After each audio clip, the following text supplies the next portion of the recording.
Vamos a empezar esta jornada de estudios entre España y Europa del Norte, el Fondo Manuscritos Iluminados Franceses y Flamencos de la Biblioteca Nacional de España.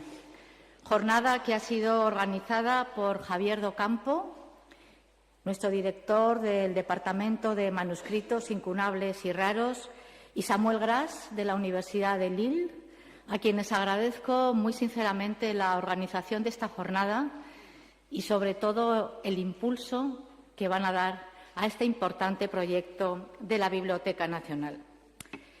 Porque, como todos ustedes saben, la Biblioteca Nacional de España guarda entre las páginas de sus manuscritos una de las mayores y mejores colecciones de pintura medieval y renacentista de España.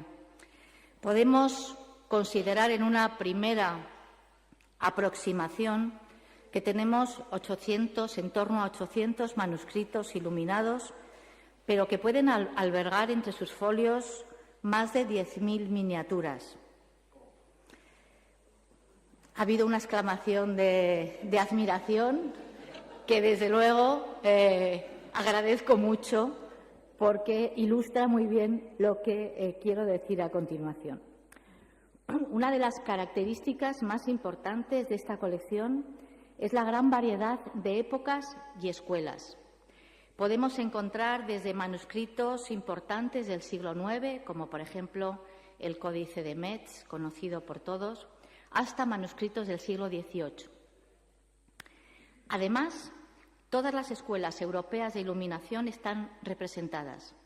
Por su número y calidad destacan los manuscritos españoles, los manuscritos franceses y los italianos. Con esta situación, y a pesar de que una parte muy importante de la colección está catalogada, digitalizada y, por lo tanto, accesible tanto a través de nuestro catálogo como de la Biblioteca Digital Hispánica, somos muy conscientes que no es suficientemente conocida entre los estudiosos y entre el gran público, con la excepción de algunos códices importantes que sí que han sido objeto de trabajos de investigación especializados e incluso de ediciones facsimilares. El conjunto de estos manuscritos fue publicado por última vez en 1933 y de manera muy sumaria por Jesús Domínguez Bordona en su obra Manuscritos con pinturas. Desde entonces la colección ha crecido, pero no solamente ha crecido. Lo que es más importante, han cambiado las técnicas de investigación y, además, creo que el deseo de investigación y de conocer la colección de la Biblioteca Nacional también se ha incrementado. Y esto entronca directamente con uno de los objetivos fundamentales que la Biblioteca Nacional debe plantearse, que es acercarse al mundo de la investigación, pedir la ayuda y la colaboración de los investigadores para dar a conocer mejor el valor patrimonial de nuestra colección.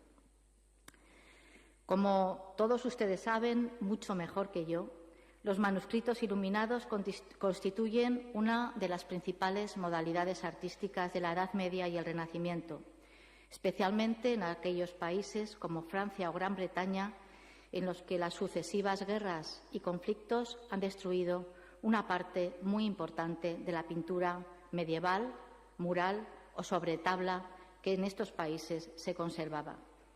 Por lo tanto, las miniaturas que se guardan en el interior de estos manuscritos permiten una aproximación única y fidedigna al arte medieval y renacentista, mucho más que algunas otras modalidades artísticas, debido a dos motivos fundamentales.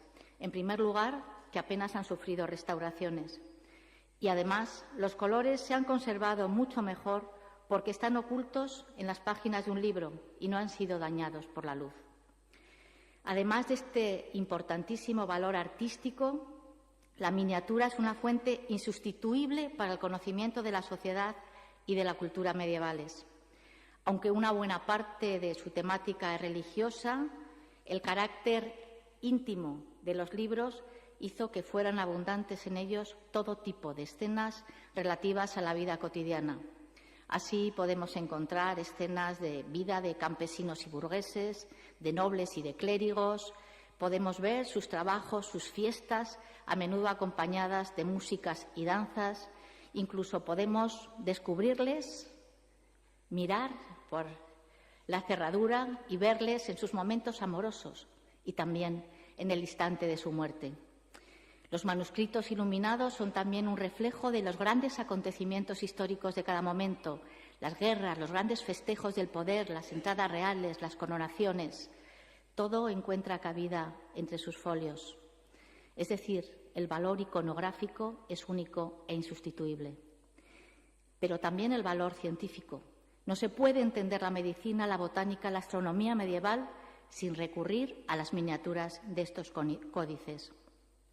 Por todos estos motivos, que creo que son suficientes, el Departamento de Manuscritos Incunables y Raros de la Biblioteca Nacional de España, dirigido por Javier Docampo, pretende poner en marcha en los próximos años una serie de proyectos para que estos manuscritos, esta colección, se estudie y se revalorice dentro de la medida que nuestros esfuerzos, medios y posibilidades nos permitan. Pero ya quiero decir que, desde luego, cuenta con todo el apoyo de esta dirección y que agradezco enormemente a Javier esta iniciativa porque creo que era imprescindible para la colección de esta biblioteca. ¿Qué es lo que vamos a hacer? ¿Qué es lo que queremos hacer? En primer lugar, abordar el catálogo de manuscritos iluminados de la Biblioteca Nacional, una obra que debe contar con la colaboración de especialistas españoles y extranjeros. Veremos qué forma física le damos, si analógica o digital, dependerá de muchas circunstancias, pero sí que sabemos que debe contar con unos mínimos estándares de calidad, muy similares a importantes proyectos internacionales que se han llevado a cabo en los últimos años, como por ejemplo el desarrollado en Cambridge, Illuminated Manuscripts, que, como saben, empezó en el año 2009.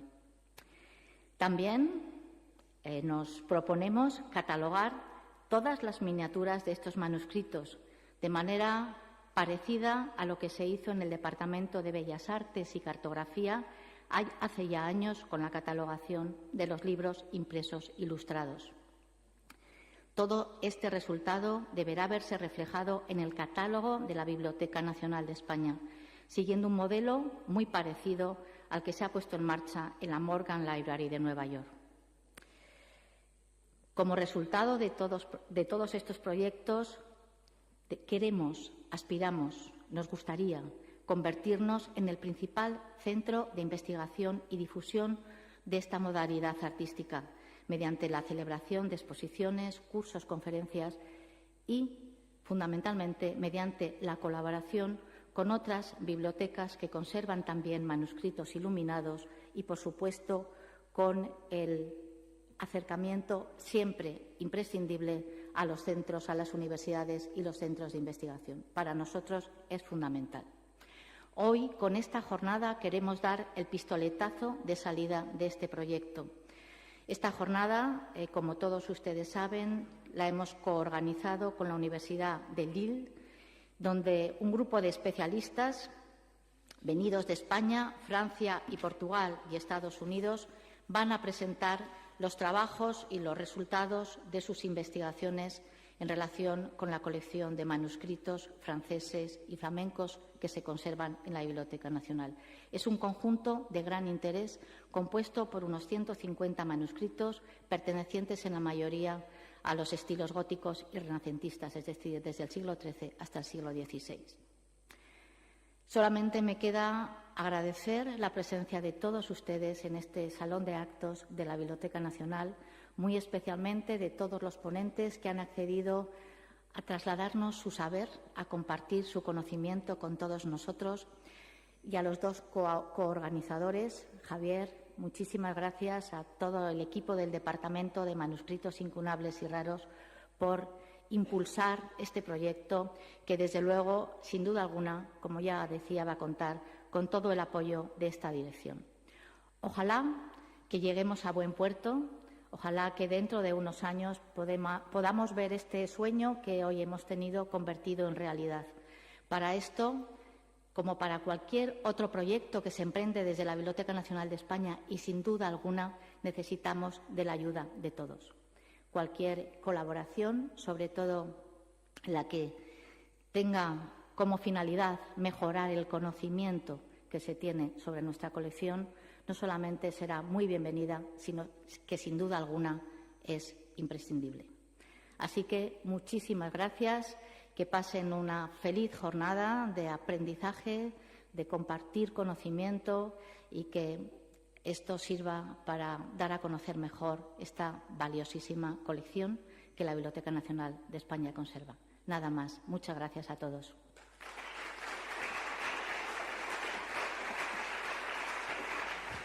Buenos días. Bienvenidos a todos. Gracias por su asistencia. Gracias a la directora, gracias Ana por tus palabras y por tu apoyo con este proyecto que emprendemos con ilusión, con ganas, conociendo la magnitud del esfuerzo, pero sabiendo que desde luego es un proyecto que vale la pena.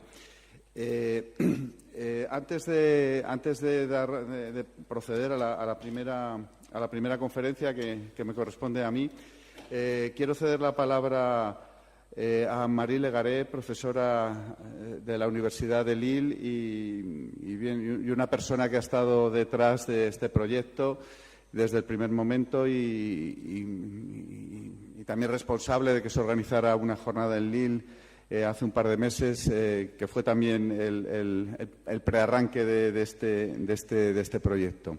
A Marie, cuando quieras. Merci. Je dois parler en français. Bien, tendré que hablar en francés. Les pido disculpas, pero quisiera simple y muy sinceramente dar las gracias a la Biblioteca Nacional Española en la persona de su conservador jefe, el señor Docampo. En primer lugar, por el recibimiento muy amistoso que ha reservado a Samuel Gras para el desarrollo de su proyecto. En primer lugar, su proyecto postdoctoral y luego el proyecto que hemos acabado llamando Hispanor, un proyecto cuyo objetivo consiste en valorizar los manuscritos iluminados del fondo riquísimo de la Biblioteca Nacional Española. Muchas gracias también al Fondo Hispanex, que ha concedido una beca de investigación a Samuel. Es el primer becario francés de este fondo. Este Fondo Hispanex ha subvencionado, por tanto, buena parte de este proyecto internacional. Gracias asimismo a mi universidad, la Universidad de Lille, que desde el principio ha querido implicarse en este proyecto y a la que represento hoy en calidad de miembro de su laboratorio IRIS. Su director, Stéphane Michonneau, ha prestado todo su apoyo, quizás debido a sus lazos con la Casa de Velázquez que dirigió durante varios años aquí en Madrid. En cualquier caso, gracias a este apoyo, hemos podido celebrar una primera jornada de estudio el 29 de marzo pasado con la conferencia inaugural del profesor Fernando Bauzá de la Universidad Complutense y con la intervención de otro español, el señor Fernando Villaseñor de la Universidad Cantabria, que también se dirigirá a nosotros durante la mañana. También quisiera decir que los actos de nuestras dos jornadas de estudio, las contribuciones se publicarán en las ediciones Septentrion de la Universidad de Lille. Será un hermoso volumen que reunirá los artículos de los intervinientes, seguramente unos 15 procedentes de muchos países diferentes. Para eso basta con ver el programa de nuestra segunda jornada de estudios para darnos cuenta de su dimensión internacional. Y también hemos tenido muy recientemente el placer de enterarnos de que la Universidad de Lille nos ha concedido una financiación adicional para incluir en este volumen de actas un cuaderno en color que aportará aún más a la valorización del patrimonio de la Biblioteca Nacional de España. Por último, quisiera simplemente dar las gracias a los auditores por haber acudido tan numerosos a escuchar los resultados de la investigación de los distintos interventores, a quienes doy la palabra rápidamente, deseándoles a todos un excelente día de descubrimiento. Gracias por vuestra presencia y espero que todo esto os aporte ocasión de disfrutar. Merci, Anne-Marie. Gracias, Anne-Marie. Buenos días de nuevo.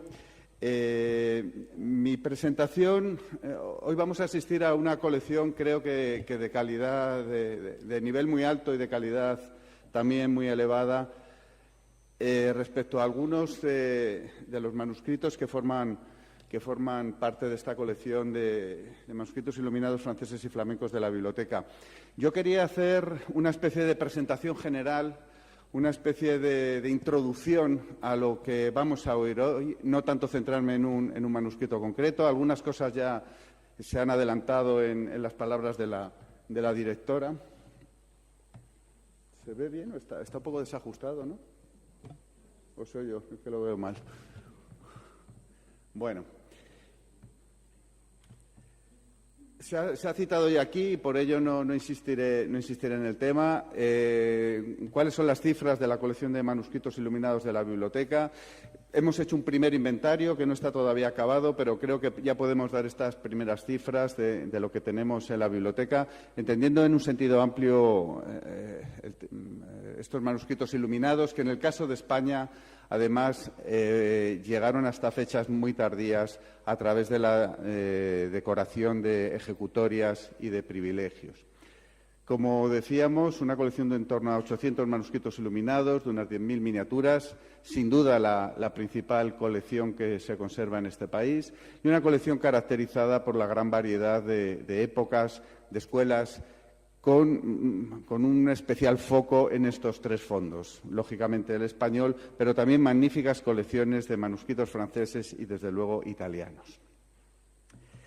Los manuscritos franceses y flamencos, y de nuevo estoy repitiendo información, asciende en este primer inventario a unos 150, de los calculamos aproximadamente que pueden contener 1.500 miniaturas, con escasos representantes de los primeros siglos de la Alta Edad Media, de manera que la mayoría pueden estar fechados entre los siglos XIII y XVI, con algunos núcleos importantes que vamos a ver a lo largo de esta presentación, como las Biblias parisinas del siglo XIII, ejemplares de la célebre obra de Jean de Meun, el Roman de Lagos, libros de horas, etc. Y este repaso por la colección de manuscritos iluminados franceses y flamencos de la biblioteca lo vamos a hacer a través de cómo se formó esta colección, cómo fue la formación de este rico fondo.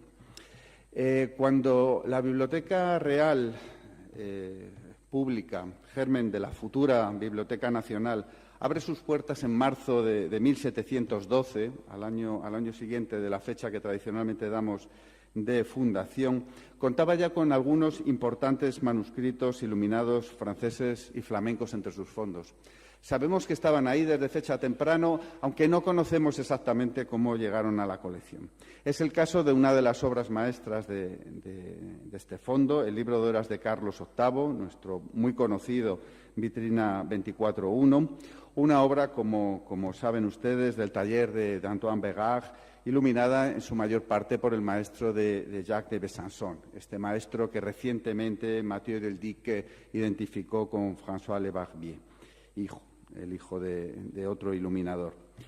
Es el caso también del libro de horas de Leonor de la Vega, libro también conocido, del que también tenemos una edición facsímil, una obra de Willem Breland, del más destacado miniaturista brujense de mediados del siglo XV, y que al parecer pasó por las bibliotecas del conde de Peñaranda y del marqués de Mejorada. Un libro que sabemos que llega a la Biblioteca Real en 1708. Libros, como digo, que sabemos que están allí en un primer momento, pero como ha explicado Julián Martín Abad, una de las razones de la creación de esta Real Biblioteca Pública fue la necesidad de resolver el almacenamiento de una serie de bibliotecas confiscadas a nobles y a eclesiásticos que se habían puesto del lado perdedor en la Guerra de Sucesión española. Se habían puesto del lado del archiduque Carlos de Austria. Habían perdido la guerra y el rey vencedor, Felipe V, incautó estas bibliotecas. La más importante, y seguramente la más conocida, es la de Juan Francisco Pacheco Tellez Girón, que fue duque consorte de Uceda. El duque de Uceda, y es una historia bien conocida, fue virrey en Sicilia entre 1687 y 1696 y aprovechó su estancia en Sicilia para apoderarse de los manuscritos de la Catedral de Mesina que habían quedado en el palacio de la ciudad, incautados por los españoles después de la sublevación de la ciudad en 1674. Estos manuscritos, este fondo, era sobre todo, lógicamente, era un fondo incautado en la ciudad de Mesina, era un fondo italiano. Pero entre los manuscritos del duque de Uceda había importantes piezas de origen nórdico. El más célebre y el más importante, y se ha citado aquí, es nuestro manuscrito 3307, el famoso Códice de Metz, que es probablemente el códice astronómico más suntuoso realizado en talleres carolingios. Un códice del siglo IX que contiene 47 miniaturas de constelaciones, de diagramas, un códice que debió ser realizado para el hijo de Carlomagno, para el obispo Drogón. Pero más piezas no tan conocidas como este Códice de Metz. Manuscritos franceses del siglo XIII, como esta En Narratio in Epistolas Pauli Apostoli de Nicolás de Gorra, que tienen en la pantalla, la que pueden ver una inicial con el autor escribiendo, o otros ejemplares estudiados por Robert Branner en su famosa obra sobre los manuscritos del siglo XIII franceses. Por ejemplo, esta glosa ordinaria de Balafriz Strabo, con una serie de iniciales, con una decoración de roleos vegetales habitados por figuras humanas y de animales, realizado en París a partir de modelos del norte de Francia. O esta Biblia portátil parisina, el comentario de los Salmos de Pedro de Lombardo, que el propio Branner, este comentario de Pedro Lombardo, situó dentro de los orígenes normandos del que llamó los talleres parisinos de Almagesto y de Alejandro. Pero junto a las incautaciones de bibliotecas, otra manera importante de enriquecimiento de la colección fueron las adquisiciones. Tengo las diapositivas cambiadas. Nos vamos a ir antes a las adquisiciones. Una de las más importantes fue la adquisición de la biblioteca del duque de Medinaceli en 1713. Y con la biblioteca del duque de Medinaceli entró este misal de Margarita de Austria, que ha estudiado muy recientemente Samuel Gras. Samuel Gras lo ha fechado entre 1482 y 1491 y además ha encontrado interesantes relaciones con Carlos VIII y con Margarita de Austria, de las que creo que os habló en el Congreso de Lille. Algunos de vosotros pudisteis oír. Bueno, su artículo está publicado, podéis ver todas sus conclusiones. También ha encontrado un miniaturista, un discípulo de Jean Poyer, un maestro de las horas Morgan 388, al que atribuye estas muy hermosas miniaturas. Pero además de las adquisiciones, también fueron importantes las permutas, los intercambios con distintos conventos. Quizá el más importante a los efectos que nos ocupan fue el que se realizó con el convento de Santo Tomás de Ávila entre 1735 y 1737. La Biblioteca Real lograría con ella 356 manuscritos, buena parte de ellos medievales, y entre ellos había interesantes manuscritos iluminados franceses, como estas obras de Aristóteles, una obra del siglo XIII, decoradas con iniciales de roleos, iniciales figurativas, en la tradición de los talleres de la corte de San Luis. Otra obra interesante, este salterio, un salterio que tenemos fechado en el siglo XIII, una obra que requiere sin duda alguna más estudio y que está iluminado con esta miniatura que representa al rey David al comienzo del mismo. Más compras, más enriquecimiento de la colección a lo largo del siglo XVIII, y del conde de Haro nos va a hablar hoy Marta Virseda, de manera que no voy a entrar mucho en este tema. Simplemente Recordar que parte de la Biblioteca del Conde de Haro entra en 1769 en la Biblioteca Real y que en esta biblioteca había importantes ejemplares también iluminados. De nuevo, una Biblia francesa parisina del siglo XIII, este manuscrito 9200. Como decía al principio, la colección de Biblias del XIII es muy interesante, o estas epístolas de San Jerónimo, o sin duda el que seguramente es el manuscrito más rico de esta colección, este Vitrina 2413, uno de los 2 ejemplares del árbol de batallas de Honoré Bouvet con los que contamos en la biblioteca. Algo quizá menos conocida, aunque también ha sido estudiada por algún estudioso y desde luego fundamental en el enriquecimiento de la colección a lo largo del siglo XVIII, fue la biblioteca del Marqués de Cambí-Bellegon. ¿Quién era este Marqués de Cambí-Bellegon? Este hombre se llamaba Joseph-Louis Dominique de Cambí, era francés, vivió a lo largo del siglo XVIII, entre 1706 y 1772. Sabemos que la Biblioteca Real acabó comprando esta colección a través de un tal Mr. Taul, que no sabemos muy bien quién era, pero que probablemente fue un librero. Y tampoco sabemos la fecha exacta, aunque debió de ser a lo largo de la década de 1770.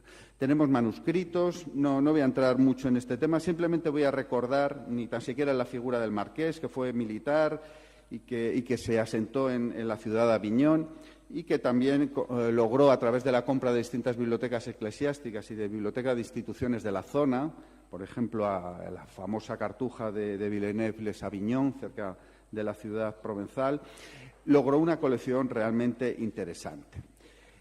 Aunque la colección digo que está más o menos estudiada a través de sus inventarios, me he molestado en buscar qué manuscritos iluminados tenía el Marqués de Cambí.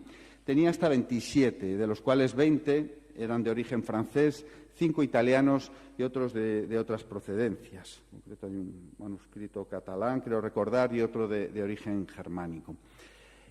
¿Cuáles eran los manuscritos iluminados franceses de la Biblioteca del Marqués de Cambí? Pues de nuevo encontramos interesantes obras del siglo XIII, como esta colectánea de Petrus Lombardos, que de nuevo fue estudiada por Branner. Branner trabajó bien la colección de la biblioteca y él se lo atribuyó al taller de Pierre de Bar.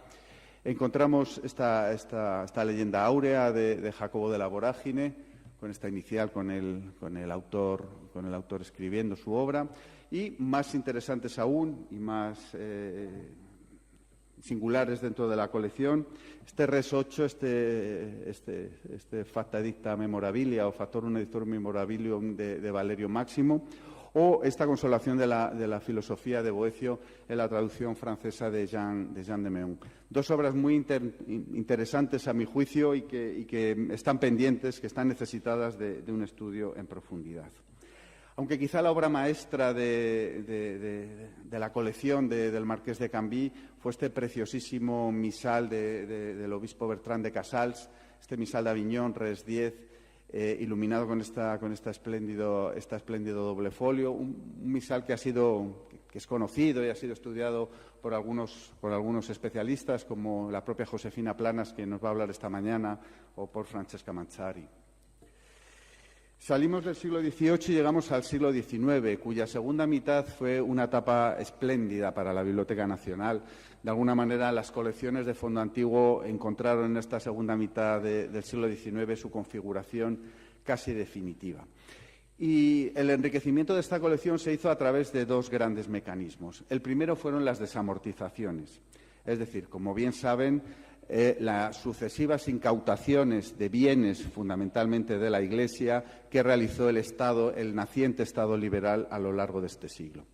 La más conocida por todos es la de Juan Álvarez de Mendizábal entre 1835 y 1836, pero es cierto que las bibliotecas ingresadas en la desamortización de Mendizábal fueron fundamentalmente de impresos. Ingresaron algunos manuscritos, pero yo personalmente apenas he podido encontrar manuscritos iluminados entre estos fondos.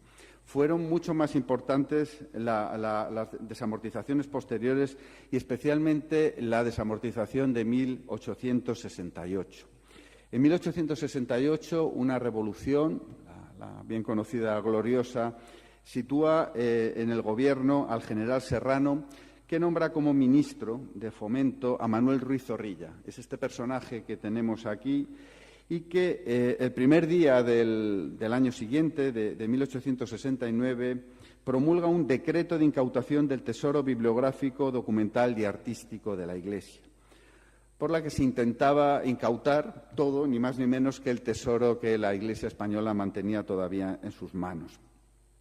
Esto, por supuesto, se hizo solo en una pequeña medida, pero sí hubo dos comisionados a dos ciudades castellanas que consiguieron unos fondos realmente importantes. El primero fue el bibliotecario José María Octavio de Toledo, que fue enviado a la ciudad de Toledo. Coincidió su apellido con el destino al que fue enviado. Y al llegar a la Catedral de Toledo, él lo hace como debe hacer un buen bibliotecario. En primer lugar, un catálogo. Un catálogo parcial, porque de los 2.500 manuscritos que conservaba entonces la biblioteca, catalogó 565. Y de estos 565 realizó una extraordinaria selección de más de 200 con destino a la Biblioteca Nacional, a donde fueron llegando a lo largo de este año. Fue probablemente el enriquecimiento de manuscritos más importante de toda la historia de la biblioteca, un lote extraordinario. La colección era fabulosa, Octavio de Toledo era un gran conocedor y logró buena parte de lo mejor que conserva la Biblioteca Nacional. Y entre ellos, una extraordinaria colección, se albergaba entre los códices de Toledo la extraordinaria colección del cardenal Celada. ¿Quién era este cardenal Celada, al que tenemos en este retrato de Anton Rafael Mengs del Institute de Chicago? Francesco Saverio de Celada, que era tocayo mío, había nacido en Roma en 1717 de familia española, fue nombrado cardenal y en el año 73 llegó a ser bibliotecario de la Santa Romana Chiesa. Esto quiere decir que fue nombrado director de la Biblioteca Vaticana.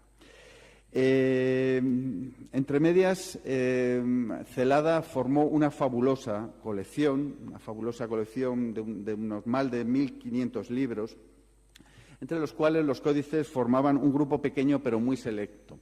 Yo tengo la teoría de que Celada fue uno de los primeros coleccionistas de manuscritos iluminados. Es decir, Celada ya no le interesaba solo el contenido del manuscrito, sino que la colección es de tal riqueza y de tal variedad que yo creo que detrás hay un coleccionista con ganas, con interés por esta modalidad artística que empieza a ser valorada en este momento. Esta colección llega en buena parte a la Biblioteca Nacional. Y, como digo, era un fondo no muy numeroso, pero sí muy selecto. Un importante conjunto, por ejemplo, de 10 libros de horas, que son aproximadamente un tercio de los que tenemos en la actualidad.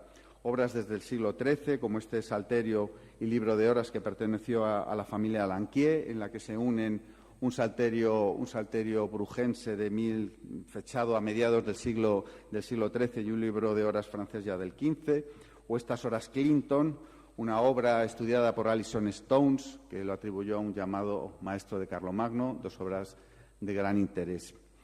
Ya en el siglo XIV podemos fechar este Roman de Lagos, que ha sido estudiado por los esposos Rus, por Richard y Mary Rus, que se lo atribuyeron a una miniaturista, una de las pocas miniaturistas femeninas documentadas en la Edad Media, Jeanne de Montbaston, que trabajó con su marido, con Richard de Montbaston, a mediados del siglo XIII.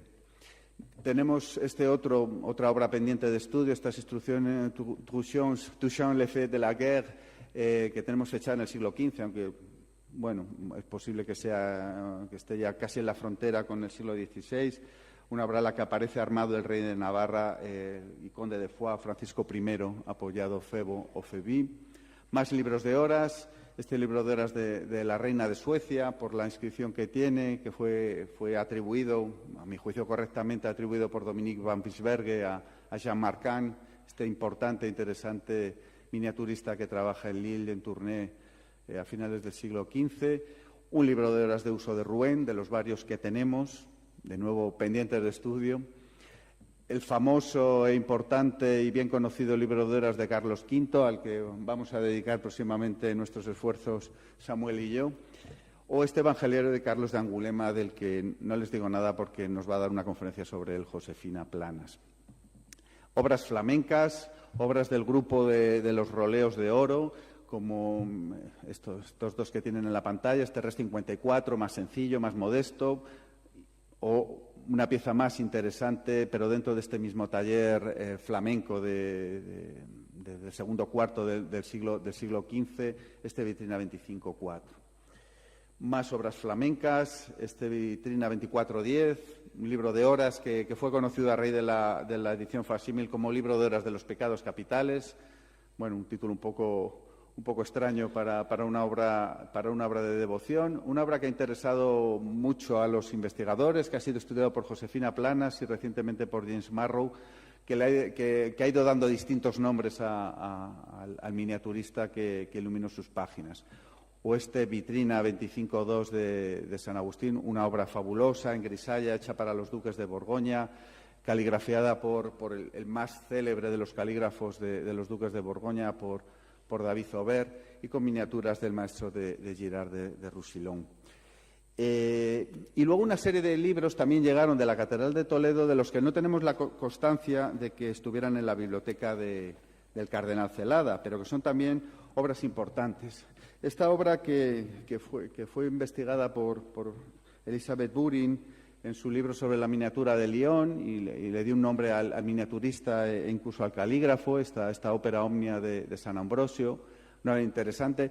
Y luego nuestro célebre Vitrina 25-5, el libro de horas Bustre de Mer, probablemente la pieza más conocida de la colección flamenca de la Biblioteca Nacional, desde que Otto Pech, desde los años 40, ya lo atribuyera al maestro de María de Borgoña. Una pieza clave en el desarrollo de la miniatura flamenca, que está en el origen de todas las novedades que la Escuela Gante Brujas va a plantear a partir de este momento. Y habíamos dejado a Octavio de Toledo en Toledo. Pero, ¿qué ocurrió en Ávila? Pues que a Ávila llegó también otro comisionado del gobierno español, un Vicente Viñau y Ballester, que el 18 de febrero de 1869 sabemos que llega a Ávila también a hacerse con la biblioteca y el archivo capitulares. Pues menos conocido es el hecho de que entre los códices de esta Catedral de Ávila había un estupendo y fabuloso conjunto de códices jurídicos y teológicos iluminados en Francia. Quizás menos conocido porque mientras que los códices de Toledo llegaron de una sola vez, los códices de Ávila, en buena parte, no todos, pasaron previamente por el Archivo Histórico Nacional, donde se concentró esta colección. De manera que no llegaron a la Biblioteca Nacional hasta 1896. Y yo creo que probablemente por esta entrada irregular de los códices de Ávila en nuestra biblioteca se dispersaron por distintas partes de la colección y han sido menos estudiados. Entre ellos, como les digo, hay un conjunto de 12 volúmenes que debieron de pertenecer a alguien, ¿a quién? A un canónigo, a un jurista, a un teólogo, no lo sé. Es un tema que también planteo, que hay que trabajar, que hay que estudiar. Simplemente les traigo unas cuantas imágenes. Esta Suma Teológica de Santo Tomás, este Decretum Gratiani de este manuscrito 19.148, más obras, este Repertorium Morale, más obras de gran interés. Esta mañana María Alessandra Vilota nos va a dar una primera aproximación a uno de estos códices que, como digo, creo que va a resultar novedoso y bastante interesante. Entre medias iban llegando a la biblioteca otras colecciones particulares. En 1873 llegaba la biblioteca de Louis Dussault, en la que tuvimos la suerte de ver una exposición el año pasado aquí en la biblioteca. Una biblioteca que no estaba centrada, desde luego, en manuscritos iluminados, una biblioteca de libros prohibidos, heterodoxos, sin duda la mejor reunida en España en el siglo XIX, pero entre las Biblias que coleccionó Louis Dussault podemos encontrar este Reserva 253, esta, de nuevo, una Biblia portátil parisina del siglo XIII, que también fue estudiada por Branner y atribuida al taller de Mathurin. Junto a las desamortizaciones, el otro gran factor de enriquecimiento fueron las compras. En 1886 el Estado realiza la que a mi juicio es la mayor compra de libros que ha realizado en toda su historia el Estado español. La biblioteca de la Casa Ducal de Osuna e Infantado.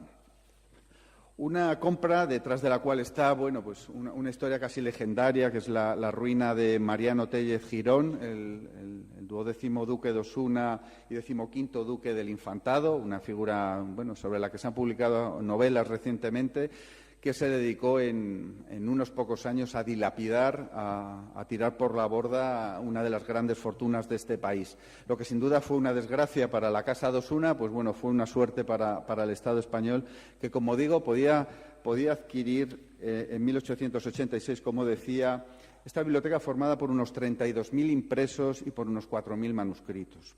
Los impresos se repartieron, porque claro, muchos duplicaban fondos ya existentes en la biblioteca, se repartieron con las bibliotecas, se enviaron fondos a las bibliotecas del Congreso, del Senado y algunas bibliotecas universitarias como la de Salamanca. Pero los manuscritos quedaron todos en la biblioteca. Y era una colección fabulosa en la que había, como pueden ver, importantes códices iluminados de origen francés. Con la biblioteca de Osuna entró en la Nacional la biblioteca del Marqués de Santillana, una biblioteca especialmente rica en manuscritos españoles e italianos, pero en los que también había algunos fondos franceses, y de ello nos hablará hoy Fernando Villaseñor.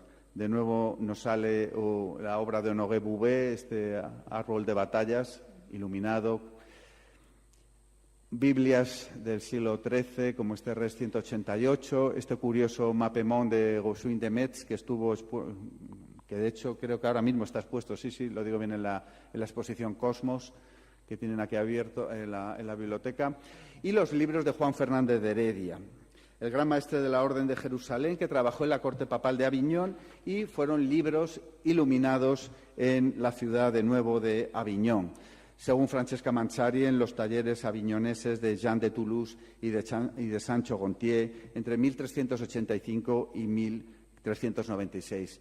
Tomos, algunos de ellos en un deficiente estado de conservación, con los cuales queremos abordar un importante proyecto de restauración en los próximos años. Les voy pasando, estos son obras conocidas. Fernando Villaseñor ha dedicado páginas bastante inteligentes e interesantes a estas obras, esta crónica de conquistadores o el libro sobre las conquistas del Principado de Morea. Más ejemplares del Román de la Ros, uno de ellos, el Vitrina 2311, que Schiff pensó que había pertenecido al Marqués de Santillana. Es probable, una obra con 28 miniaturas, pendiente de estudio. O el 2411, sin duda, el más interesante y el más rico de iluminación, que ha sido estudiado en parte por François Abril, lo ha comparado con un manuscrito de la Biblioteca Nacional de París y el propio Abril, que como saben es la figura más señera del estudio de la miniatura francesa, calificó sus miniaturas de soberbias.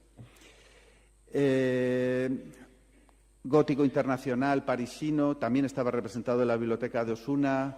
Este libro 24-7, que perteneció a Francisco I de Francia, o obras flamencas como este breviario Res 152, pendiente de estudio, pero seguramente, creo yo, realizado en Brujas en los años centrales del siglo XV.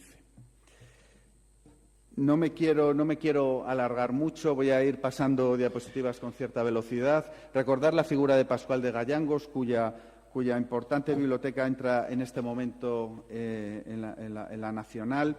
No era tampoco una biblioteca especialmente destacada por sus manuscritos iluminados, pero al igual que en la biblioteca de Usot también entró con ella pues este libro de horas de factura modesta. No es una obra especialmente destacada, pero que sin duda merece estudio.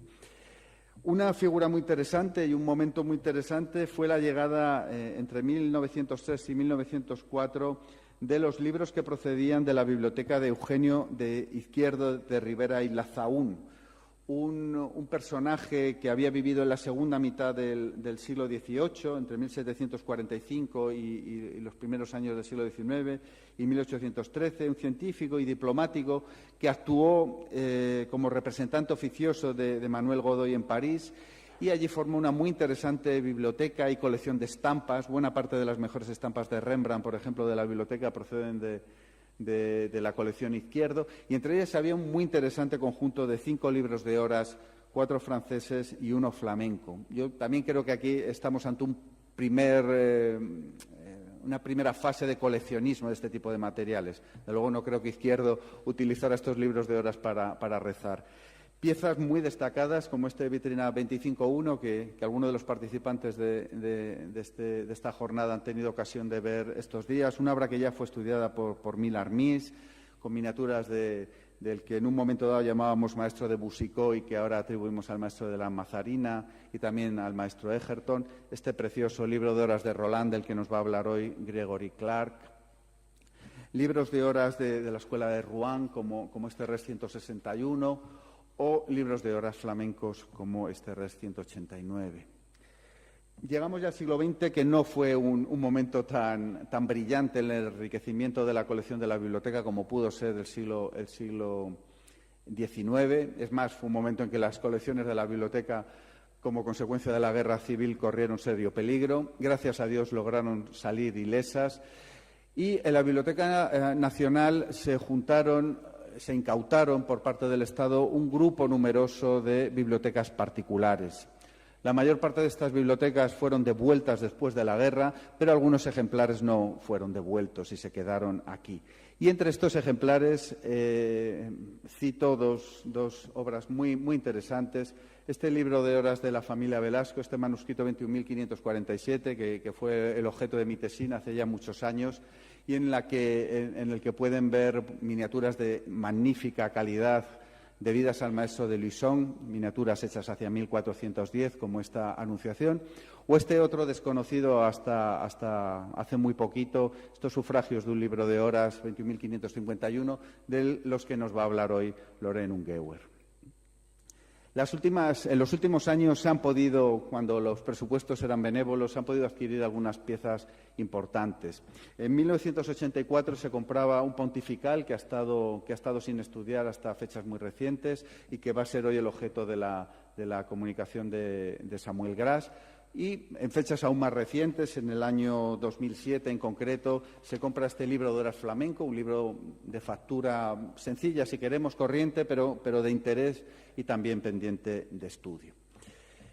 Bueno, algo nos ha adelantado la directora y voy a pasar muy velozmente sobre nuestros planes. Contar que es verdad que la mayor parte, gracias al magnífico trabajo del servicio de manuscritos de la biblioteca a lo largo de los últimos años, una buena parte de este fondo está ya catalogado en el catálogo automatizado de la Biblioteca Nacional y accesible en Internet. Una parte también muy importante está digitalizado y lo que no estamos avanzando casi día a día. Pero es verdad que necesitamos un estudio actualizado porque el último data de 1933.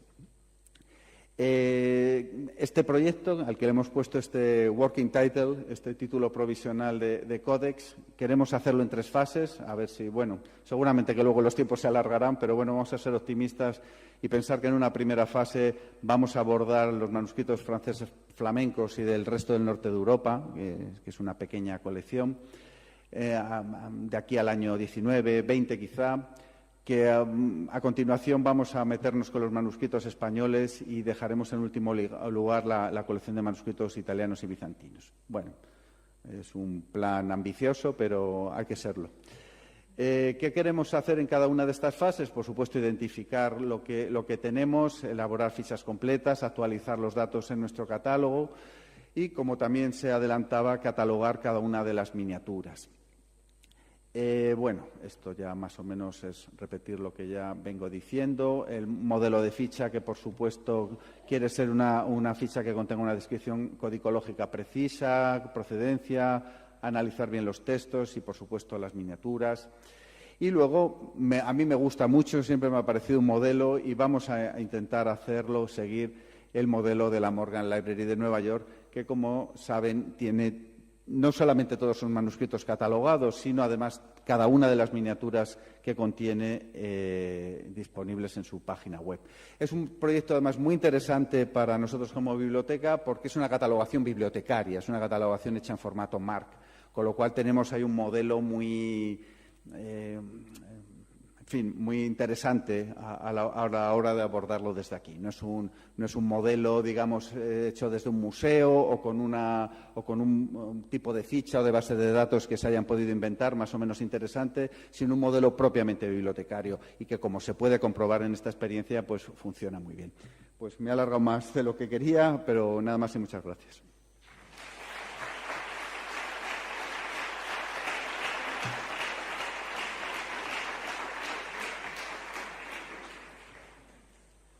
Bueno, invito a subir a Samuel Gras. Bueno, no le voy a presentar porque tienen ustedes todo su cursus honorum en el papel que les han entregado. Cuando él acabe, pues bueno, tendremos un pequeño descanso en el que podremos tomar un café aquí en la entrada. Gracias.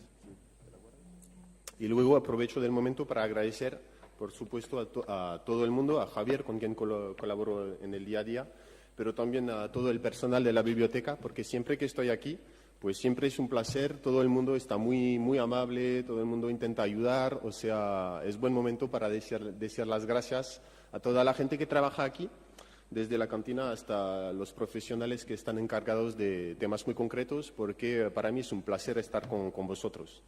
Tengo el texto en francés, pero voy a hablar en castellano, así que será más del hablar. Y aprovechando de lo que ha dicho Javier, pues vamos a hablar de un manuscrito que llegó hace poco, 30 años, en la biblioteca por una compra. Vino una persona a vender un manuscrito y el conservador pues dijo que sí, por supuesto. Y hubo una primera identificación como un ritual de obispos. Ahí está el texto. Y sin más, o sea, se catalogó y hacía falta esperar un poco que pase algo, que ocurra algo para saber más sobre el pintor y sobre su procedencia. Y por casualidad, pues he llegado a España con unos conocimientos de miniatura y al mismo tiempo en París, hace poco, el año pasado, había una exposición sobre François I y el arte en los Países Bajos y en esta magnífica exposición había toda una parte sobre manuscritos. Y al vernos, pues me he dado cuenta que había un pintor que era el pintor del manuscrito comprado recientemente en la biblioteca. O sea, ha sido un concurso de circunstancias que ha permitido saber y ver más sobre este manuscrito. O sea, vamos a ver una obra, le adelanto un poquito, no se sabía lo que había comprado concretamente, pero es una obra de un pintor quizás el más importante y el más famoso en París en el siglo XVI. Lo voy a desvelar poco a poco sobre él como si íbamos descubriendo el manuscrito ahora mismo. Lo que es, pues es un pontifical, una parte de un pontifical, y está completo, entre comillas, luego les voy a decir por qué entre comillas. Y hay diferentes partes, son textos muy relacionados a un pontifical, empieza con la preparación de la misa. Hay un conjunto de sufragios y vienen luego unas rezas o un tema de las consecraciones del cáliz o de la patena, y también benedicciones y ordo de la confirmación. Y hay también toda una parte sobre el bautismo o les fiançailles, o sea, justo antes de un preacuerdo para la boda. Y está iluminado, como lo podéis ver, está iluminado de 12 miniaturas, pequeñas miniaturas. Está completo, se supone que está completo porque al final, si lo pueden ver ahí, hay la tabula, o sea, como el sumario, que resume todas las partes del manuscrito y se ve todas las partes del texto. Normalmente está completo. Y lo que fue un poquito más sorprendente es que al analizarlo codicológicamente, estilísticamente y por su iconografía, me he dado cuenta que otros volúmenes de este manuscrito pues todavía existían y están en París, están en la Biblioteca de París y hay 2 volúmenes conocidos y estos volúmenes están ya identificados.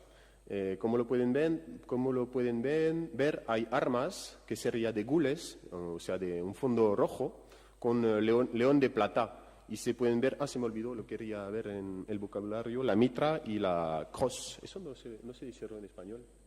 Bueno, gracias. De un abad que también está pintado dentro del manuscrito. O sea, eso nos permite saber que fue de un pontifical de Jean de Mauléon, que estaba en el diócesis de Tolosa, en la iglesia de Saint-Bertrand de Comminges. Y ahí fue del año 1523 a 1551. Y al llegar, muy seguramente, pues se compró un pontifical. Hablaré también de su política, de su mecenazgo con la iglesia de Saint-Bertrand de Comminges. Pero estos volúmenes sí que teníamos muchas informaciones sobre estos. Y lo más destacable, aún más, que me permitió hacer la relación con el manuscrito de Madrid, y todavía no nos habíamos dado cuenta de eso en los volúmenes de París, es que en el volumen de París, ¿se ve bien o no? Sí.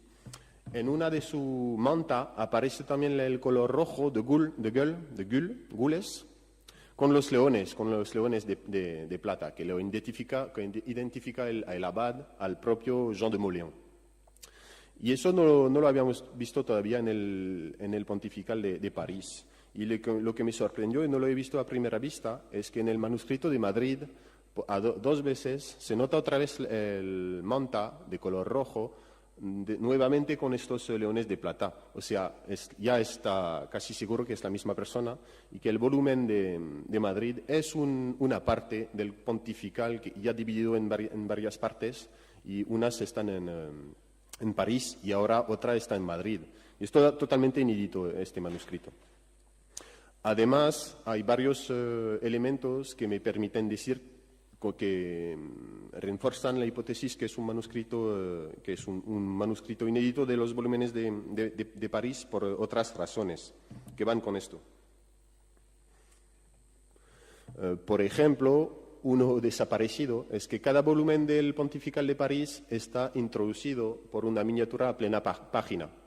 En cada volumen de París, en los dos. Y en el de Madrid, pues se ha cortado de manera muy irregular, cortando un poquito la hoja siguiente, el folleto siguiente. Como lo ven, aquí puedo pasar el dedo, y muy seguramente igualmente había una miniatura principal para introducir el manuscrito, lo que da un poquito de coherencia a los diferentes manuscritos.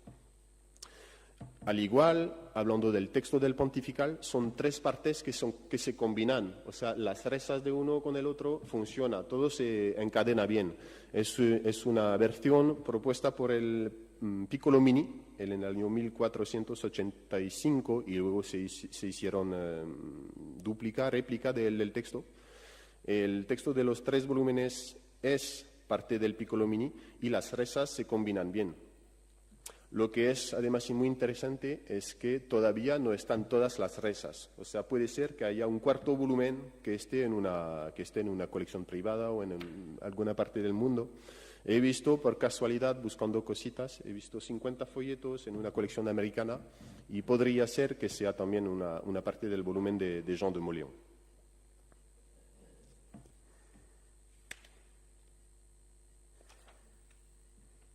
Las dimensiones son casi parecidas, digo casi porque hay una diferencia muy pequeña diferencia entre los tres. Aquí tenéis los ejemplares de París y aquí el de Madrid. Es el mismo escritor, se utiliza la misma letra, y como lo vamos a ver, desde las miniaturas hasta la decoración, lo que se llama la decoración secundaria, las pequeñas letras, todo es totalmente igual. O sea, les voy a presentar unas pruebas. Tenéis las iniciales historiadas o ornamentadas como estas, como este serpiente con un fondo de oro vermiculado. No sé si, la palabra la tendríamos que adaptar.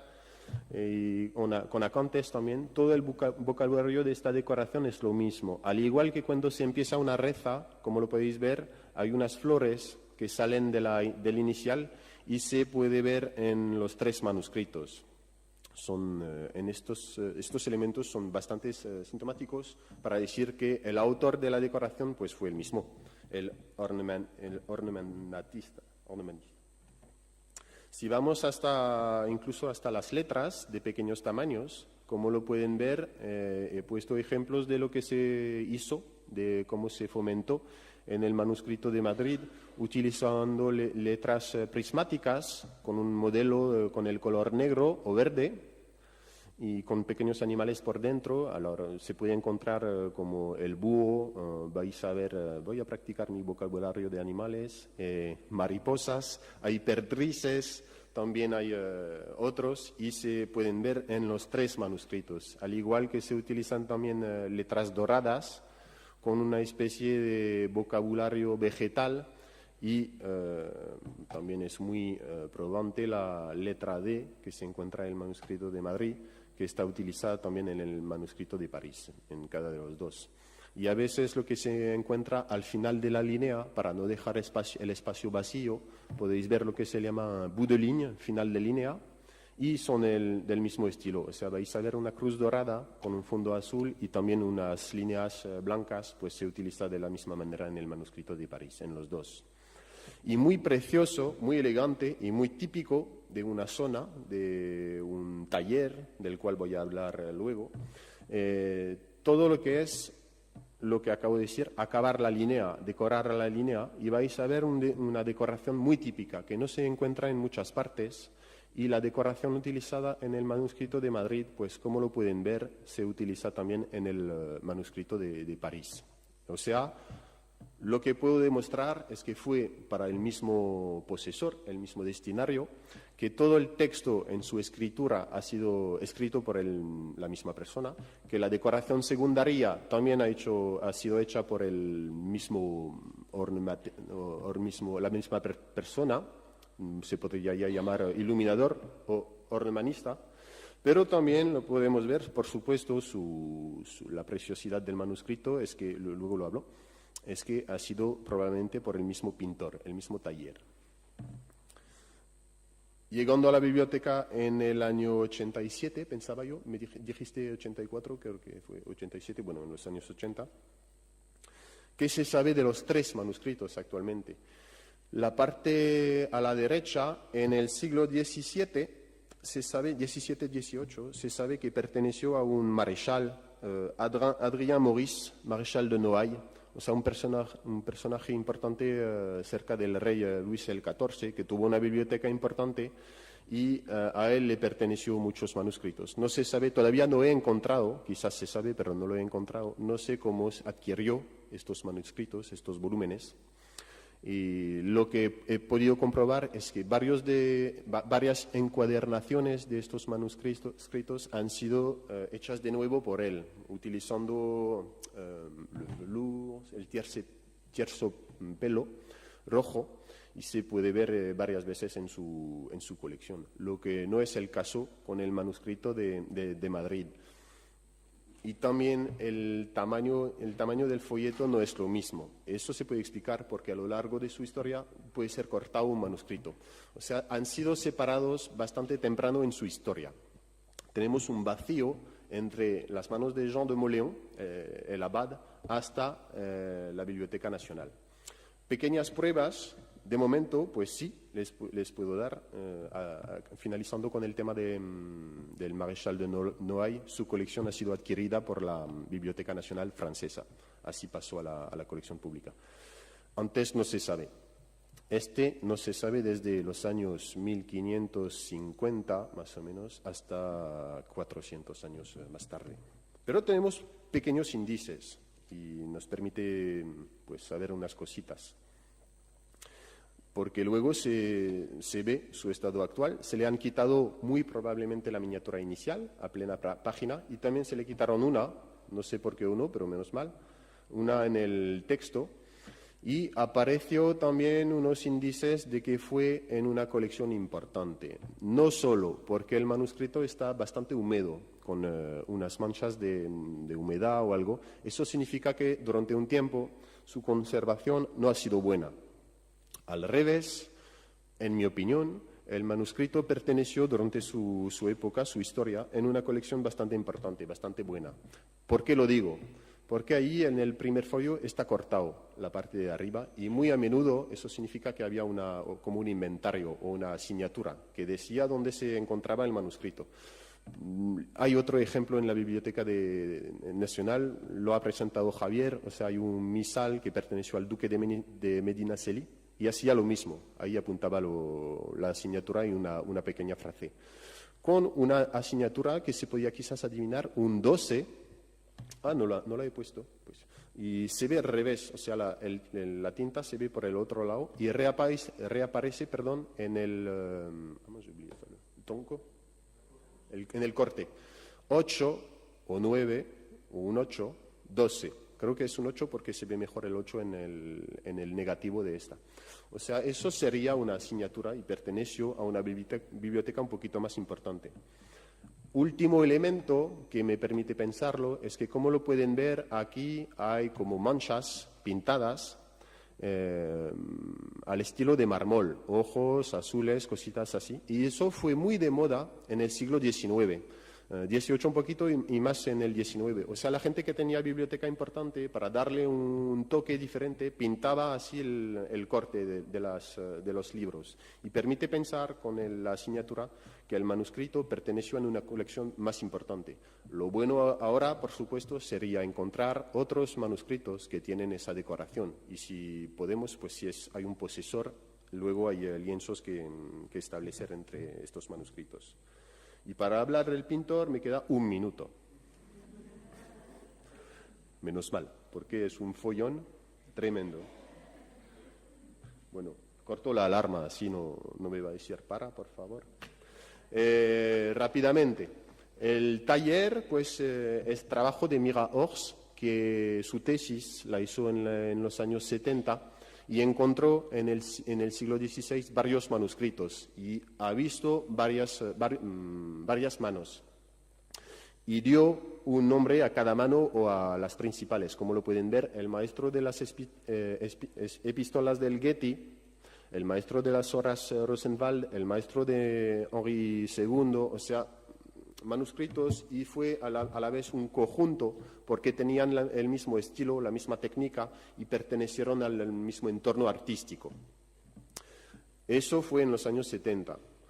Luego, en el 2001, empezando su trabajo en el 89, un francés, Guy-Michel Leproux, se dio cuenta que en París había vidrios y el cartón, o sea, los dibujos preparatorios, han sido hechos por el que se llama Noël Bellemare, que es un pintor de Anverso que vino a trabajar en París. Y él se dio cuenta que de estos dibujos de vidrio pues había conexión con pintura con unas tablas.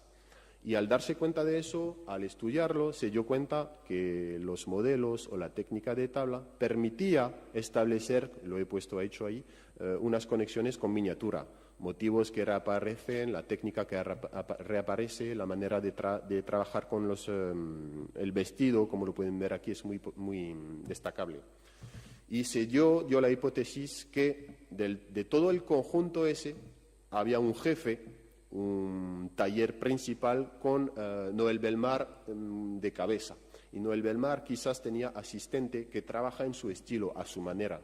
Eso ya se demuestra mucho más, lo sabemos un poquito más, lo hablaba Gregory Clark esta tarde, porque Jean Fouquet tuvo discípulos así, respetando más o menos su estilo, mucho más con sus hijos. También Jean Poirier trabajó con unos profesionales que tenían que respetar su manera. Y Noël Bellemare, efectivamente, muy probablemente tenía unos asistentes parisinos con quien podía trabajar. Rápidamente, en concreto, para los volúmenes de París y Madrid, Mira Hors piensa que no es del Bellemare el mismo, que es un discípulo que se llama el maestro de Jean de Mauléon, por el tema del destinario del pontifical. Y hay 2 o 3 manuscritos que son de él, de la juventud, están fechados en la juventud de Bellemare. O sea, la hipótesis es que es Bellemare de jovencito, empezando su carrera, o que es ya uno de sus primeros discípulos, que conoce todo de su técnica, de su estilo, y que ya puede trabajar a favor de su maestro. Les presento aquí una miniatura, confronto una miniatura de Madrid y de París, para que vean cómo se trata el estilo. Y bueno, luego sería más técnico, pero unos detalles. Le gusta muchísimo lo que se llama, lo que ha dicho Cécile Scalières, ruiniforme, una arquitectura ruiniforme o de ruinas. que es muy de cultura flamenca, reaparece un poquito en unas miniaturas del manuscrito de Madrid, y toda esa manera de darle la cabeza un poquito así del lado, pues reaparece en el manuscrito también, con los rasgos que están en un lado de la cabeza, y la mejilla, que está bien, pues que está bien ahí a la luz, pues se reaparece en cada manuscrito. O sea, en mi opinión, estamos frente a un nuevo manuscrito de Noël Bellemare, y que nos va a permitir saber un poquito más sobre ese pintor. Y les agradezco haberme escuchado.